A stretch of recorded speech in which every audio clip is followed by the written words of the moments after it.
तस्य ज्ञानाञ्जनशलाकया चक्षुर्मिलितं येन तस्मै श्रीगुरुवे नमः। श्रीचैतन्यमनोभीष्टं स्थापितं येन भूतले स्वयं रूप कदा मह्यं ददाति स्वपदान्तिकम्।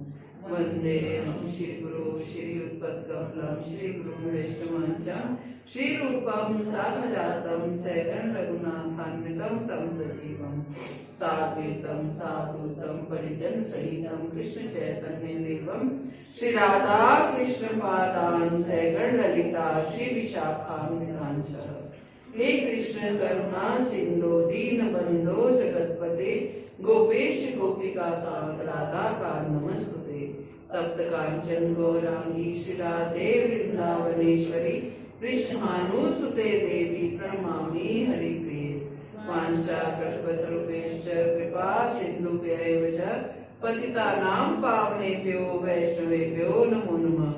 जय श्री कृष्ण चैतन्य प्रभु नित्यानंद श्री अद्वैत गदाधर श्रीवासादि गौर भक्त वृंद।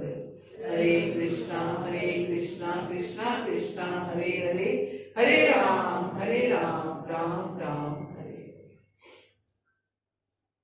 ओम नमो भगवते वासुदेवाय। ओम नमो भगवते वासुदेवाय। ओम नमो भगवते वासुदेवाय। ओम नमो भगवते वासुदेवाय। ओम नमो भगवते वासुदेवाय। ओम नमो भगवते वासुदेवाय। नारायणं नमस्कृत्य नारायणं नमस्कृत्य नरं चैव नरं चैव नरोत्तमं देवीं सरस्वतीं व्यास देवीं सरस्वतीं व्यास ततो जयमुदीरये। जयमुदीरये। नष्टप्रायेषु अभद्रेषु नष्टायेषु अभद्रेषु नित्यं भागवत सेवया नित्यं भागवत सेवया भगवती उत्तम श्लोके भगवती उत्तम श्लोके भक्तिर्भवति नैष्ठिकी। भक्तिर्भक्ति नैष्ठिकी। ग्रंथ श्रीमद् भागवतम की जय। ग्रंथ श्रीमद् भागवतम स्कंद 4 अध्याय 9 में से कुछ पढ़ रहे हैं हम। पिछली क्लास में भी थोड़ी सी चर्चा की थी। ध्रुव महाराज का घर लौटना।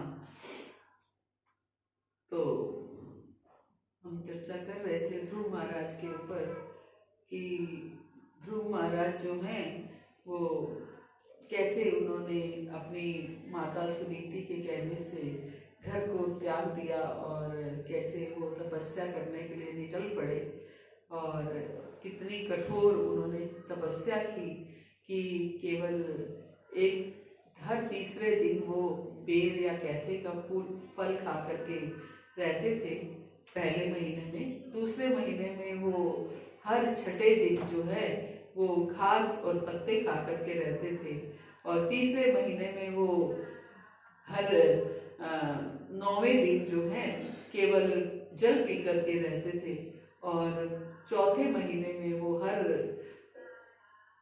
12वें दिन केवल श्वास लेते थे। तो इस तरीके से उन्होंने यानी कि 12 दिन तक वो श्वास भी नहीं लेते थे। तो इस तरीके से फिर वो एक पांव पर खड़े होकर और बिना श्वास लिए उन्होंने तपस्या की। तो इस तरीके से हमने देखा कि इतनी कठोर तपस्या वो कर रहे हैं, एक पांव पर खड़े होकर तपस्या कर रहे हैं। तो सारे देवी देवता जो हैं वो कपकपाने लगे, धरती डोलने लगी कि इतनी कठोर तपस्या कोई भक्त कर रहा है। तो सारे देवता जो हैं वो ब्रह्मा जी के पास गए और ब्रह्मा जी उनको लेकर के भगवान विष्णु के पास गए। तो भगवान विष्णु कहने लगे कि ये ध्रुव जो है वो तपस्या कर रहे हैं, उसकी वजह से ये धरती जो है डगमगा रही है। आप चिंता मत कीजिए, आप अपने अपने स्थानों में अपने अपने लोकों में जाइए और मैं उनको तपस्या करने से रोकता हूँ। तो कोई भी भक्त जो भी जिस भी तरीके से तपस्या कर रहा है, या भक्ति कर रहा है, वो ऐसा करने से क्यों रुकेगा जब तक उसकी कोई जिस इच्छा से, जिस कामना से वो कर रहा है, वो कामना उसकी पूरी नहीं होगी, वो रुकने वाला नहीं है। तो उनकी कामना क्या थी कि भगवान के दर्शन हो जाए, भगवान उन्हें प्राप्त हो जाए। तो भगवान जो हैं वो ध्रुव महाराज के पास पहुंच जाते हैं। तो पिछली क्लास में हमने यही पढ़ा कि जब भगवान आए तो ध्रुव महाराज क्या है, ध्यान लगा रहे हैं, भगवान को ध्यान में देख रहे हैं, उनके लोक में देख रहे हैं, वैकुंठ का दृश्य है और भगवान वैकुंठवासी शंख चक्र गदा पद्मधारी बैठे हैं और ध्रुव महाराज उनमें ध्यान लगा रहे हैं। और जैसे ही भगवान ने देवताओं को अपने लोक में भेजा और भगवान ध्रुव महाराज के पास आने लगे उनको तपस्या से रोकने के लिए, तो नेचुरली अगर तपस्या से रोकने के लिए आएंगे तो दर्शन भी देंगे। लेकिन जैसे ही भगवान वहां से चले तो ध्रुव महाराज का ध्यान जो है वो हट गया, क्योंकि भगवान अगर ध्रुव महाराज के पास आ रहे हैं तो वहां से लुप्त हो गए। जहां इसका मतलब क्या है कि ध्रुव महाराज का ध्यान इतना सटीक लगा हुआ था वहां पर कि जब भगवान वहां से निकले तो ध्रुव महाराज को अब ध्यान में भगवान नहीं दिख रहे हैं, है ना। ध्यान में वो एक सेकंड, एक पल का समय था कि ध्रुव महाराज को ध्यान में भगवान नहीं दिख रहे हैं। और जैसे ही ध्रुव महाराज ने आंख खोली तो भगवान सामने खड़े हैं, है ना, भगवान सामने खड़े हैं। हम पिछली क्लास में पढ़ रहे थे कि ध्रुव महाराज अपने प्रखर योगाभ्यास के समय भगवान के जिस बिजली सदृश तेजमान रूप के ध्यान में निमग्न थे वह सहसा विलीन हो गया। जो जिस रूप का वो ध्यान कर रहे थे वो रूप जो है वो एकदम से वहां से विलीन हो गया, वहां से हट गया।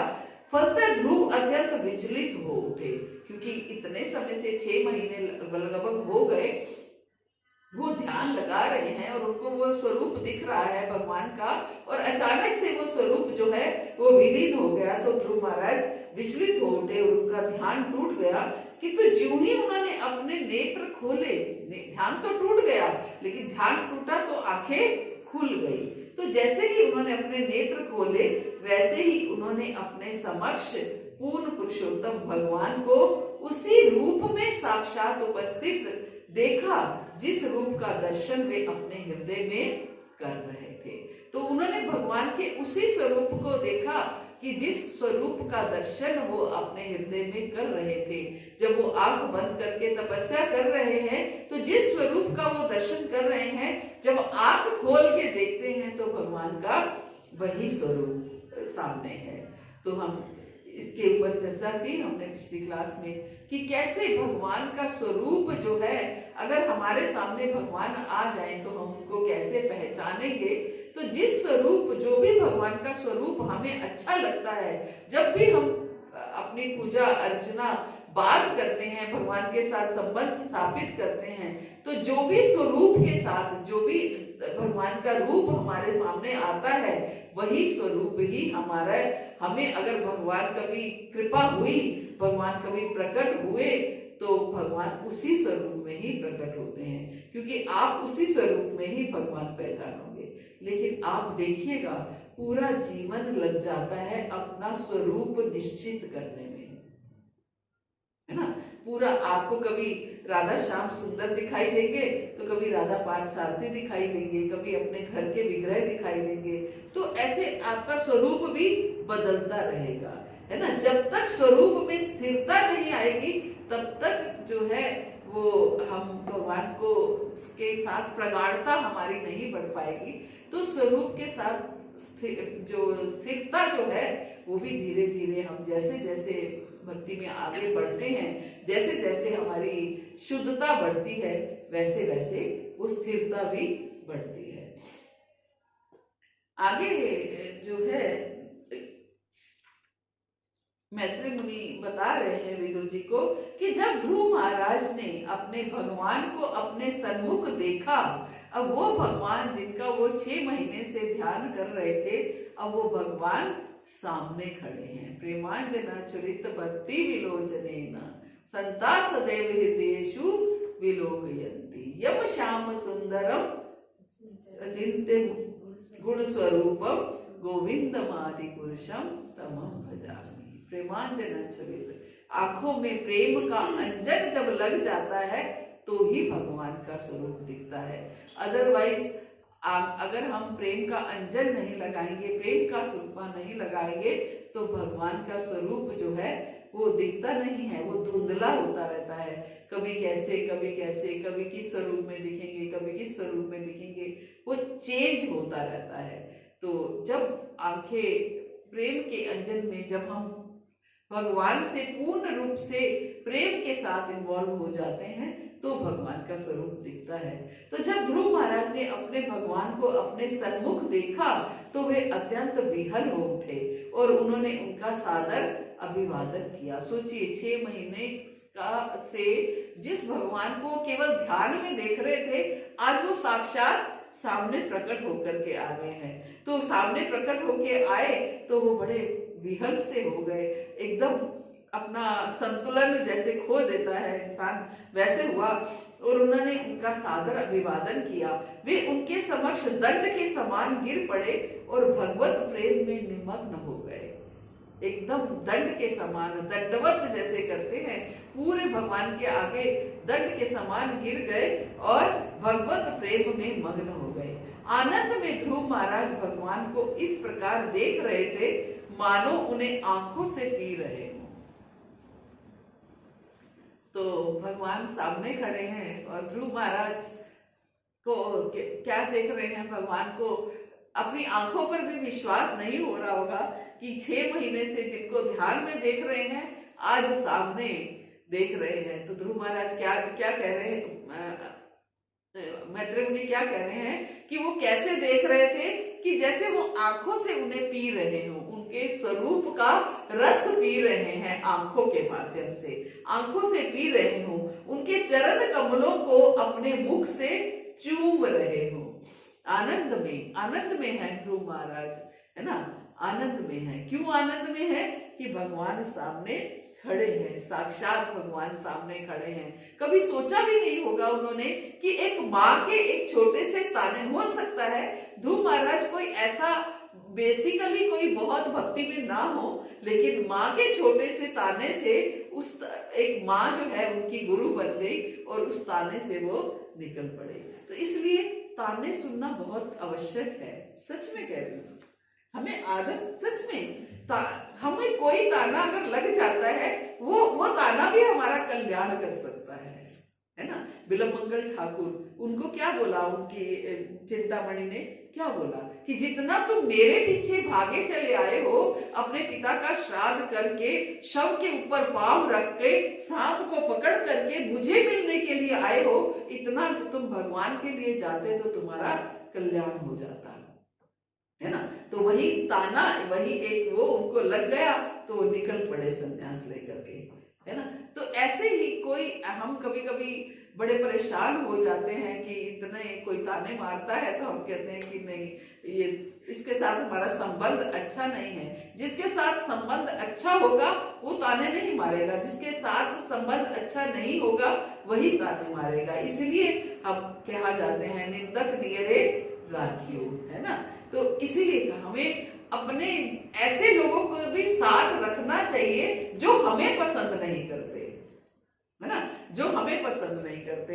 तो उससे क्या है, हमें अहंकार नहीं आएगा, वरना क्या है, हमें अहंकार हो जाएगा कि हमसे तो सबकी बहुत बढ़ती है, हम तो सबके बहुत प्रिय हैं, सब हमसे बहुत प्रेम करते हैं, तो हम अहंकार में आ जाएंगे। अगर वो व्यक्ति भी साथ में रहेंगे जो हमें पसंद नहीं करते हैं तो हमारा अहंकार जो है वो थमा रहेगा, है ना, थमा रहेगा। इसलिए हम अगर चाहते हैं कि हमारा अहंकार थमा रहे तो ऐसे लोगों को का संग हमें करना चाहिए, ऐसे लोगों के संग में रहना चाहिए, लेकिन विचलित नहीं होना।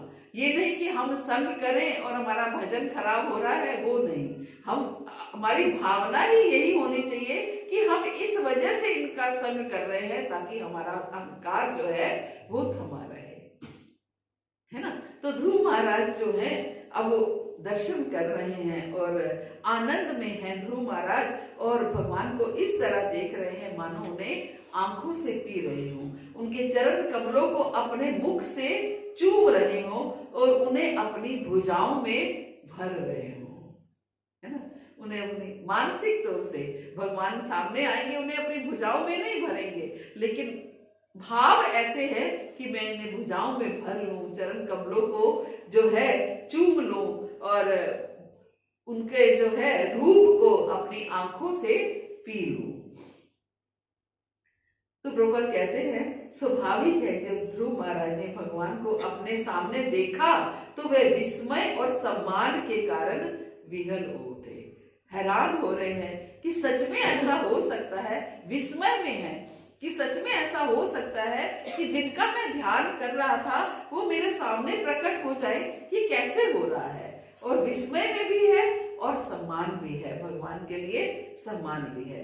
और ऐसा प्रतीत होने लगा मानो वे उनके सारे स्वरूप को अपनी आंखों से पी जाएंगे।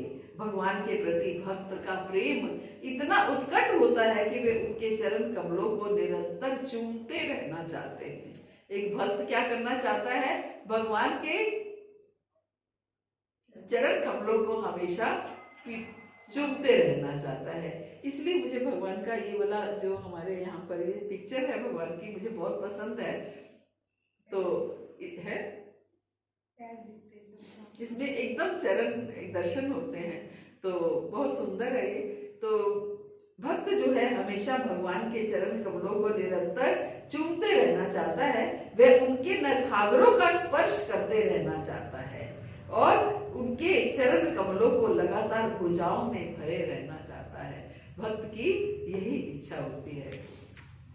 आगे मैत्रेय मुनि कहते हैं, यद्यपि ध्रुव महाराज छोटे से बालक थे किंतु वे उपयुक्त शब्दों से भगवान की स्तुति करना चाह रहे थे।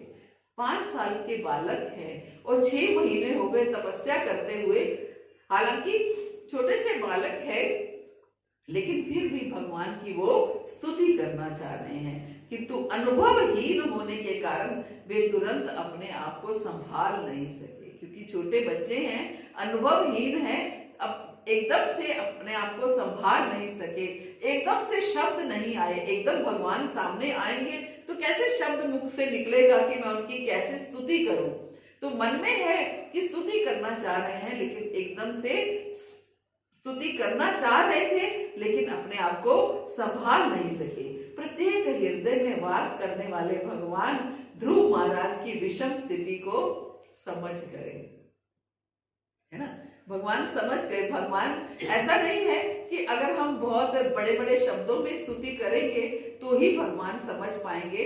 भगवान भक्त के भाव को समझता है। जैसे वो स्टोरी है ना कि एक पिता अपने बच्चे को साथ लेकर के मंदिर में जाता है। रोज जाते हैं पिता मंदिर में, तो बच्चा भी जिद करता है मुझे ले चलो, मुझे ले चलो, तो मुझे डिस्टर्ब करोगे, मैं वहां पर प्रार्थनाएं करता हूँ, स्तुति करता हूँ, तो मुझे डिस्टर्ब करोगे। पिता ले जाना नहीं चाहते हैं, लेकिन बच्चा जो है वो साथ जाना चाहता है। तो एक दिन पिता साथ ले गए। पिता हाथ जोड़ के आंख बंद करके प्रार्थना कर रहे हैं, तो बच्चा भी हाथ जोड़ करके आंख बंद करके प्रार्थना कर रहा है। तो पिता ने बोला कि मैं तो प्रार्थना कर रहा था, मैं तो वो स्तुति गा रहा था या वो स्तुति गा रहा था, तुम क्या प्रार्थना कर रहे थे आंख बंद करके, तुम कौन सी स्तुति गा रहे थे। बोले पापा मुझे तो और कुछ नहीं आता था, मुझे तो ABCD आता था। मैंने भगवान को ABCD सुना दिया और भगवान को बोल दिया कि आप अपनी प्रार्थना बना लो, जोड़ जोड़ के बना लो। तो भगवान भाव को देखते हैं कि बच्चा कम से कम मंदिर आने का उसका भाव था, हाथ जोड़ करके आंख बंद करके रुकने का उसका भाव था।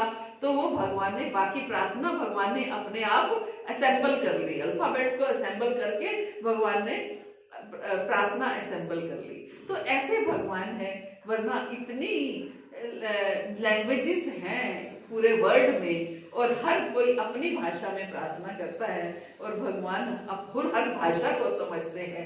भगवान तो मूक भाषा को भी समझते हैं कि जब हम मूक भाषा में भी प्रार्थना करते हैं, चुपचाप रहते हैं और अंदर ही अंदर भगवान से बात करते हैं, तो भगवान उस प्रार्थना को भी समझते हैं। तो ध्रुव महाराज यही कह रहे हैं कि तू अनुभवहीन होने के कारण वे तुरंत अपने को संभाल नहीं सके। प्रत्येक हृदय में वास करने वाले ध्रुव महाराज की विषम स्थिति को भगवान समझ गए, है ना। भगवान समझ गए उस विषम स्थिति को, ऐसी स्थिति को समझ गए कि अब मैं अचानक से इसके सामने आ गया हूँ, बेचारा क्या बोलेगा, मेरे सामने क्या स्तुति करेगा। अतः अपनी अहेतु की कृपा से उन्होंने अपने समक्ष हाथ जोड़कर खड़े हुए ध्रुव महाराज के मस्तक पर अपना शंख छुआ लिया, है ना। भगवान जब कृपा करते हैं तो क्या करते हैं, कुछ न किसी तरीके से भक्त को टच करते हैं। तो भगवान ने क्या किया, ध्रुव महाराज को शंख छुआ दिया। ऐसे ही गुरु भी जब कृपा करते हैं तो किसी न किसी तरीके से हमें छुआते हैं, है ना। गुरु महाराज भी ऐसा कभी सिर पे हाथ रख देंगे, है ना, ऐसे इस तरीके से छूते हैं। प्रभुपाद ने गुरु महाराज ने जब दंडवत किया तो प्रभुपाद ने अपना पैर जो है वो गुरु महाराज के सिर के ऊपर रख दिया। तो ये संतों की कृपा होती है, ये गुरुजनों की कृपा होती है। ऐसी कृपा प्राप्त होना भी बड़े भाग्य की बात होती है कि कोई गुरुजन, आचार्य जन हमें किसी तरीके से कृपा हमें दे पाए। लेकिन हमें बटोरना नहीं आता है, इसलिए हम नहीं ले पाते हैं। कृपा बटोरने के लिए भी हमें बहुत कुछ, बहुत त्याग, बहुत तपस्या, बहुत सेवा की आवश्यकता है ताकि हम वो कृपा को प्राप्त कर पाए। तो अपनी अहेतु की कृपा से उन्होंने अपने समक्ष हाथ जोड़कर खड़े हुए ध्रुव महाराज के मस्तक पर अपना शंख छुआ दिया। तो प्रभुपाद कहते हैं कि प्रत्येक भक्त भगवान के दिव्य गुणों का गान करना चाहता है ना। हर भक्त चाहता है। कभी हम स्तुतियां पढ़ते हैं तो मन में क्या भाव आता है कि हम कैसे अपने शब्दों में ये भगवान को कह पाएंगे। हमारे पास कब ऐसे शब्द आएंगे कि हम भगवान के आगे उनका गुणगान कर पाएंगे। शब्द ही नहीं होते, वो पैर खड़े हो जाते हैं, हाथ भी जोड़ लेते हैं, आंखें भी बंद कर लेते हैं, लेकिन मुख में शब्द नहीं आते हैं, है ना। मुख में शब्द नहीं आते हैं। तो ऐसे शब्द लेकर के आना, तो प्रभुपाद यही कह रहे हैं कि हर भक्त जो है भगवान का गुणगान करना चाहता है। भक्त सदैव भगवान के दिव्य गुणों को सुनने का भी इच्छुक रहता है और इन गुणों का गान करने का भी इच्छुक रहता है। हर भक्त सुनना भी चाहता है, भगवान के बारे में सुनना चाहता है, और सुनाइए और सुनाइए, और भगवान कैसे करते थे, है ना। तो भक्त जो है, मैत्रेय मुनि और विदुर जी मिले हैं तो कैसे विदुर जी मैत्रेय मुनि से बार बार पूछ रहे हैं और कैसे होता है, और भगवान कैसे करते थे, और भगवान कैसे करते थे। प्यास नहीं बुझ रही है उनकी सुन सुनकर। तो ये एक भक्त की पहचान होती है। शुद्ध भक्त क्या है, आपस में मिलकर यही भगवान की ही चर्चा करते हैं। उनके विचार सदा, भगवान कहते हैं, मुझ में वास करते हैं। मच्चित्ता मदगत प्राणा बोधयन्ता परस्परम कथयन्ता च माम नित्यं तुष्यन्ति च रमन्ति च। भगवान कहते हैं मेरे शुद्ध भक्तों के विचार मुझ में वास करते हैं। वो सदा मेरे बारे में बात करते हुए, मेरी चर्चा करते हुए बड़ा आनंद का अनुभव करते हैं, बड़ा आनंद आता है उन्हें। तो भक्त की यही पहचान है। एक शुद्ध भक्त की अगर पहचान करना चाहें तो यही पहचान है। जिन्हें हरि चर्चा में आनंद आता हो, जिन्हें कृष्ण चर्चा में आनंद आता हो, जिन्हें हरि की कथाओं में आनंद आता हो, वही भक्त है। क्योंकि जिसे आनंद आ रहा है वो कभी न कभी, भले ही आज वो नाम जप नहीं कर रहा, कल वो नाम जप भी करेगा। और आज वो नाम जप कर रहा है तो कल उसे हरि कथा में आनंद भी आएगा ही आएगा। दोनों वैसे वर्षा है। अगर हम आज केवल नाम जप कर रहे हैं, हमें कथा में रुचि नहीं है, तो नाम जप का बाय प्रोडक्ट ये है कि हमें कथा में रुचि हो ही जाएगी। लेकिन ऐसे भक्त भी होते हैं जिन्हें कथा सुनने में रुचि है लेकिन नाम जप नहीं करना चाहते हैं, तो वो कथा सुनने की बाय प्रोडक्ट है। उनमें कथा की में जो उनका रुचि है उसका बाय प्रोडक्ट ये है कि उन्हें नाम में भी रुचि हो ही जाएगी। जब कृष्ण से प्रेम होगा तो उनका नाम भी अपने आप मुख से प्रस्फुटित होगा, है ना। ये दोनों वैसे वर्षा हैं। तो इसलिए प्रत्येक मनुष्य के हृदय में वास करने वाले भगवान अपने भक्त को बुद्धि प्रदान करते हैं कि वे उनका यश गान कर सके, है ना। भगवान सबके हृदय में बैठे हैं और ये जानते हैं कि भगवान मेरा ये भक्त जो है मेरा यश गान करना चाहता है, मेरा गुणगान करना चाहता है, मेरी कथाएं गाना चाहता है, मेरी लीलाओं का बखान करना चाहता है, तो भगवान उनको ऐसी बुद्धि देते हैं। ददामि बुद्धि योगम तम येन माम प्रयान्ति तेषां सतत युक्तानां भजताम प्रीति पूर्वकम ददामि बुद्धि योगम तम येन माम प्रयान्ति। भगवान कहते हैं जो लगातार और प्रीति पूर्वक मेरा भजन करता है, मैं उसको ऐसा बुद्धि देता हूँ, ऐसी बुद्धि देता हूँ कि मुझ तक कैसे पहुंचना है, मेरी कथाओं का गान कैसे करना है, उसे सब समझ में आने लगता है। वरना कहाँ जो भी लोग आज हरिचर्चा कर रहे हैं, चाहे लेकिन वो कहाँ इस लायक थे कि भगवान के बारे में बोल पाए, है ना। लेकिन भगवान अपने आप बुलवाते हैं। वो बड़ी सुंदर दो लाइन है ना। कोटियां दा मुल सी हीरियां दा पै गया, कोटियां दा मुल सी हीरियां दा पै गया, जदों दा मैं दाता तेरे दरिया के बह गया, जदों दा मैं दाता तेरे दरिया के बह गया, चंगे वेले मालिका तू सुनिया पुकारा, शुक्र गुजारा तेरा शुक्र गुजारा, शुक्र गुजारा तेरा शुक्र गुजारा। बहुत धन्यवाद करना चाहिए भगवान का, बार कोटि कोटि शुक्र करना चाहिए, धन्यवाद करना चाहिए कि आज थोड़ी सी भगवान की कथा सुनने में, कहने में, नाम जप में रुचि जागृत हुई। वरना कहाँ लोग देखिए कैसे कहाँ पड़े हैं, कोई मॉल्स में, थिएटर्स में, क्लबों में, मूवी में, कहाँ कहाँ फंसे पड़े हैं। ये फेस्टिवल डेज में किसके पास समय है। देखिए आज कितने लोग हैं, हर कोई मस्ती में है कि त्योहार आ रहा है और त्योहार मनाना है। लेकिन भक्त जो है उनके लिए भगवान की कथा जब वो सुनते हैं, भगवान की लीलाओं गाथाओं को सुनते हैं, तो उनके लिए रोज नित उत्सव है, नित उत्सव है ना। वो आंखों से कानों से रोज उत्सव मनाते हैं। तो यही कहा गया है कि भगवान का यश गान कर भगवान जो है भक्त को बुद्धि प्रदान करते हैं कि कैसे वो यश गान कर सके। इसलिए ये मानना चाहिए कि भक्त जब भगवान के विषय में कुछ लिखता या बोलता है तो उसके शब्द भगवान द्वारा उसके अंतःकरण में प्रस्फुटित किए हुए होते हैं।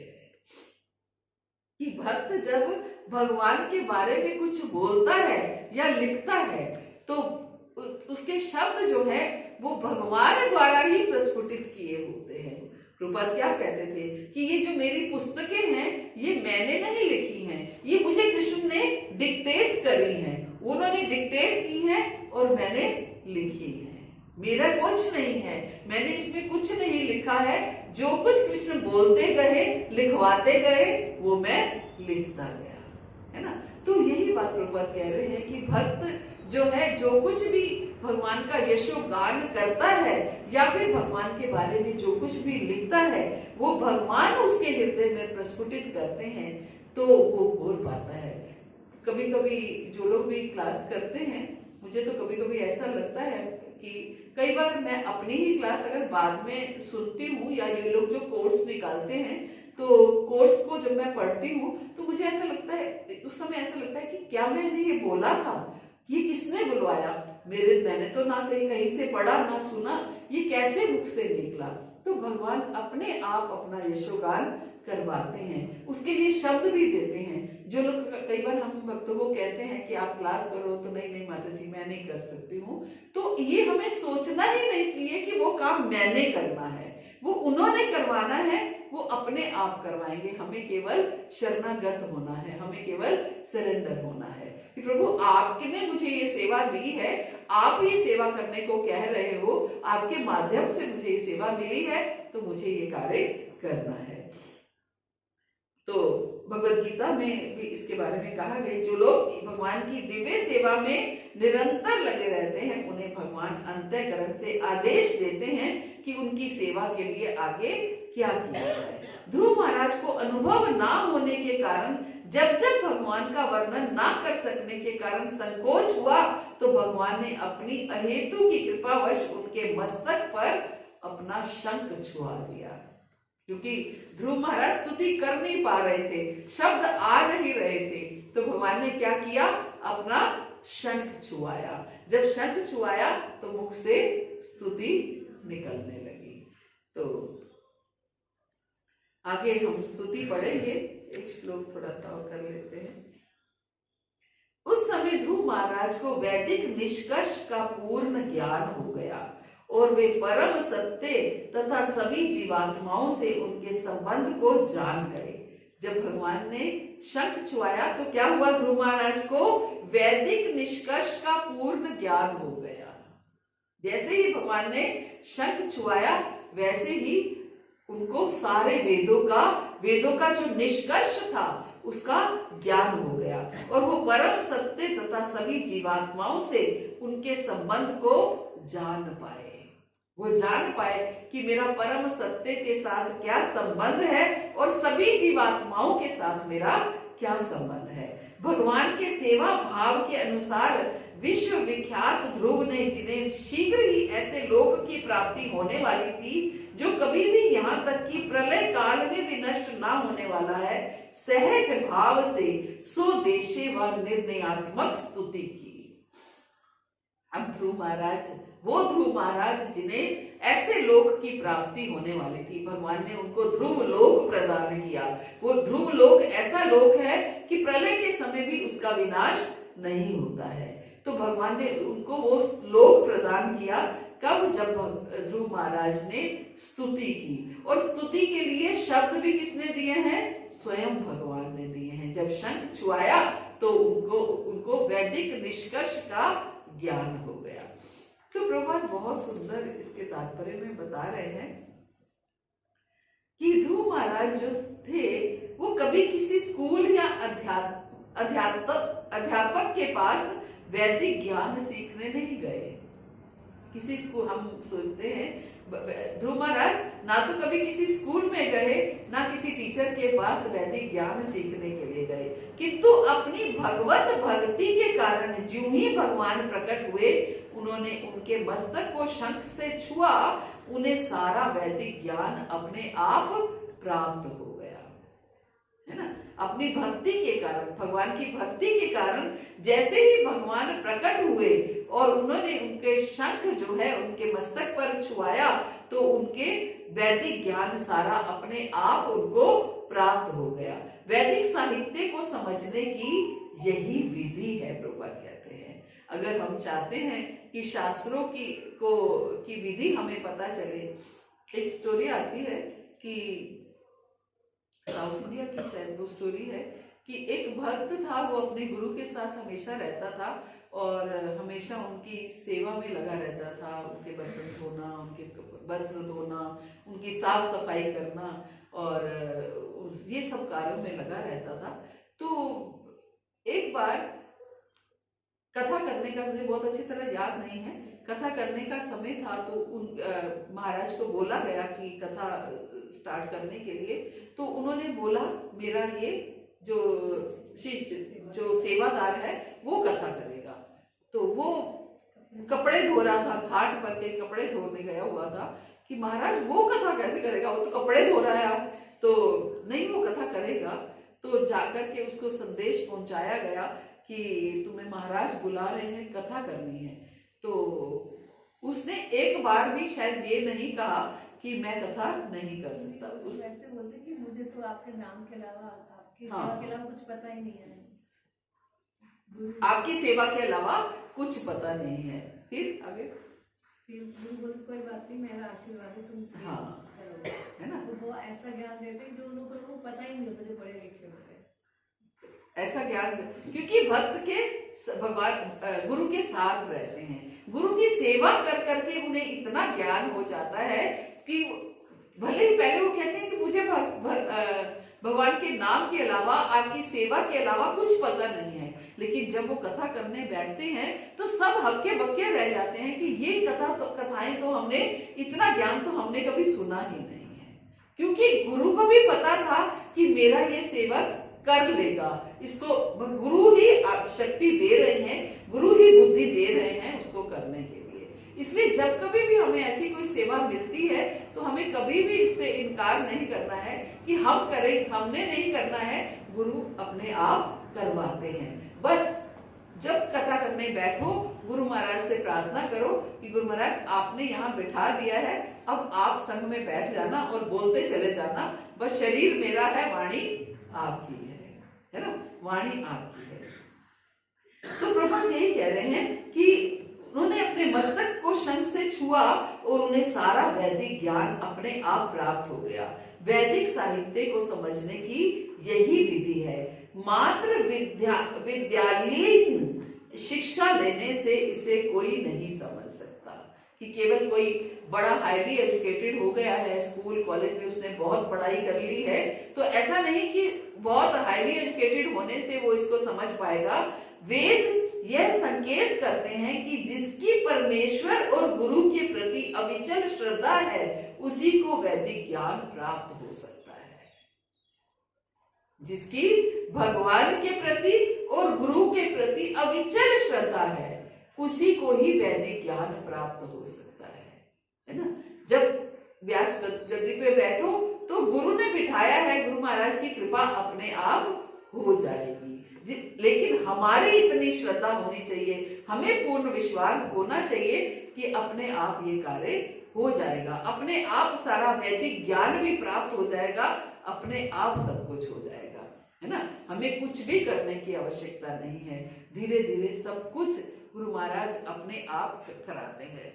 बस हम ये ना सोचे कि हम बहुत अच्छा कुछ करेंगे, ठीक है, आप सेवा समझ के करिए, ये हमारी सेवा है, गुरु महाराज ने हमें दी है, वो सेवा हमें करनी है।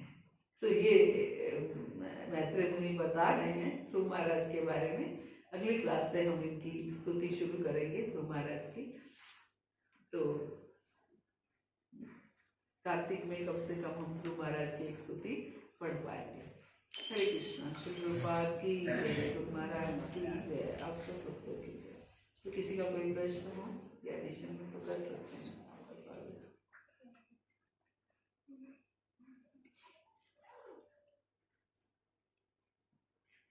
तो ये सुन के कौन कौन क्लास करने वाला है?